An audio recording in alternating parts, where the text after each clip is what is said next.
Welcome to Idoodle craft video series. आज हम बनाएंगे एक ट्रायंगुलर बेस पिरामिड यानी टेट्राहेड्रन, वो भी सिर्फ एक स्क्वायर पेपर से, बिना कोई ट्रायंगल काटे।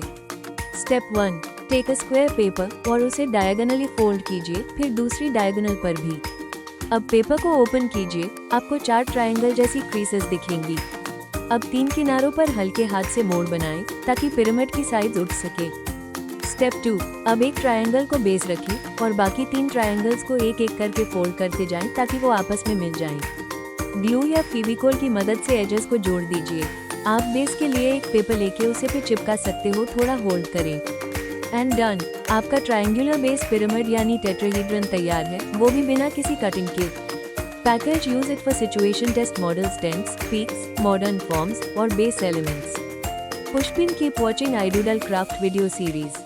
स्मार्ट बनो, क्रिएटिव सोचो और हर मॉडल में अपना बेस्ट दो। See you soon.